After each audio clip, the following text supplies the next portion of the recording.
Good morning, good afternoon, good evening, wherever you're tuning from. This is Pastor Lucy Painter with your daily insights. And we started a series called Splendor of His Holiness. In our God lies all that is glorious and beautiful, all that is elegant and beautiful. His elegance and transcendent excellence ought to make us regard him with the highest veneration. Honor and majesty accompany his presence. The whole universe displays his glory. Justice, holiness, and mercy light his courts. He adorns himself in holiness. His very nature diffuses a pleasantness, a gentleness over those that dwell in his presence. These are the symbols of his style, the uniqueness that testify to his praiseworthiness.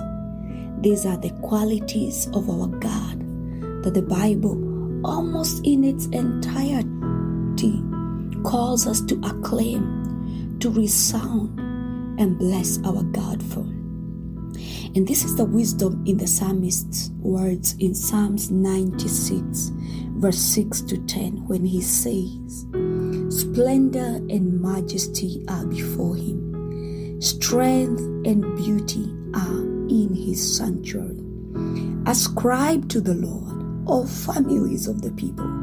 Ascribe to the Lord glory and strength. Ascribe to the Lord the glory due his name. Bring an offering and come into his courts. Worship the Lord in the splendor of his holiness.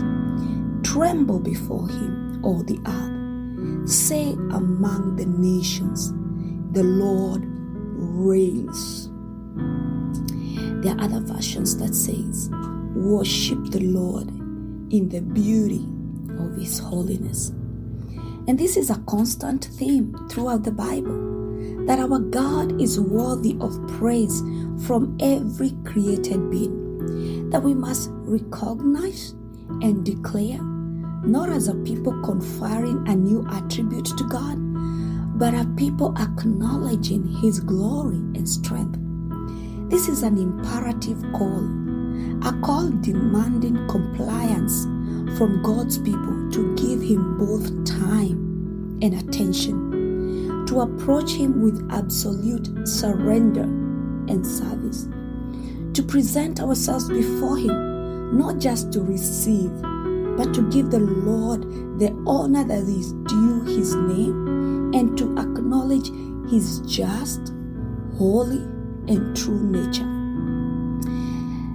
The psalmist's words are a call to us to present to the Lord an offering befitting the one true and living God, a holy, living, and acceptable sacrifice, a sacrifice of prayer, of praise, and a broken heart, a token of our own submission. This is what it means to worship the Lord in the splendor of his holiness, to bring to him what is due to him because of his nature and perfection, to confess the godness, and I've used this word many times, the godness of our Lord Jesus, and to worship God in the manner in which he himself has prescribed. And how do we know what kind of worship the Lord demands of us? It's just by being intimate with him, by staying in constant contact with him. And this is why we said yesterday that we can never fully appreciate the splendor of his holiness until we have experienced it. We cannot claim to have experienced until we have lived in his presence, until we immerse ourselves into the worship of the Lord without reservation. Then the testimony of our experience of the Lord's holiness and greatness makes the matter and the motive of our worship because it does not leave our heart that it has beheld it empty. The divine presence invokes a profound reverence for the Lord. It makes the heart tremble with awe. It breathes a life into our hearts. It triggers a provocation in a believer that cannot be contained until all we want to do is proclaim it to the world, to shout for all to hear that we have seen the goodness of the Lord, that we have seen His favor and mercy, that we have tasted of the Lord and we know that He is good. And this is why the psalmist says in verse 10 of the text we have read today, "Say among the nations, the Lord reigns." This proclamation comes after the people have worshipped the Lord in all His splendor, after they have experienced the fullness of His glory. And this draws the implication that it is only where the Lord reigns that He can be worshipped in spirit and in truth, that the profession of our faith relies deeply on our worship. We proclaim and invite people into a kingdom that we have dwelt in, and His goodness we have experienced firsthand. Our experience of the Lord's goodness, His majesty and holiness lays the foundation for our testimony. And this is what I've always said when I speak to especially the people who lead worship. I always comment and say you cannot lead people in worship if you have never been there. You cannot tell us, let us go before the Lord, if you don't know the way. Where are you going to lead us? So our experience, if you go there, worship in the splendor of His holiness, then you are able to lead us there. Our experience of the Lord's goodness, His majesty and holiness lays the foundation of our testimony. You cannot walk in the splendor of His holiness and stay the same, because it is a life-altering, a chain-breaking, freedom-giving presence. You cannot dwell in this realm and remain doubtful, because it grounds and establishes you in truth. It provides stability.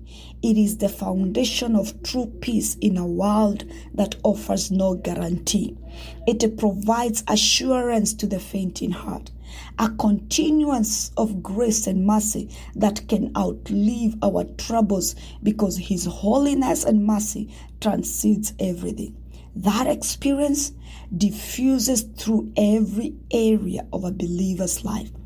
And when we understand that being in the presence of such a wonderful God, what it confers upon us, when we understand what we inherit by staying in His splendor, we have no reason to want to depart from His presence.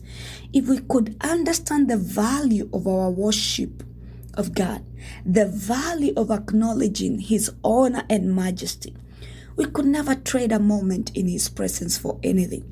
For it is in His splendor that our days and nights are guarded. It is there that we learn about the character and the nature of our God. It is in our worship of God that the image of God in us is restored. It is my prayer that we may dwell in this nourishing presence of God, that we may desire to behold the splendor of His majesty and to taste of His greatness every day. It is my prayer that the time we spend in the presence of the Lord leaves a clear enough image for us to reflect to the world, and a conviction that in the splendor of His holiness and mercy, there is to be found a sanctuary for us. This is Pastor Lucy Painter with your daily insight. May we worship in the splendor of His holiness. Shalom.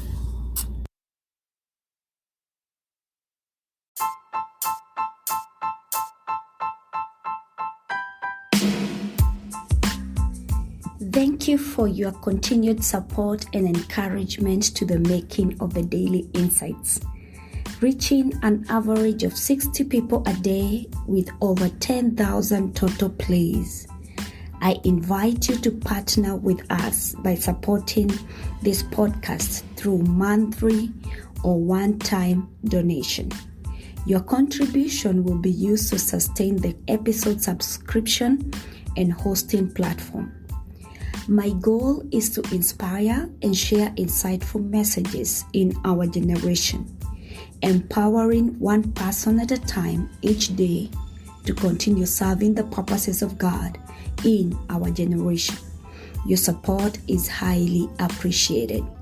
Click that support button now and give your support.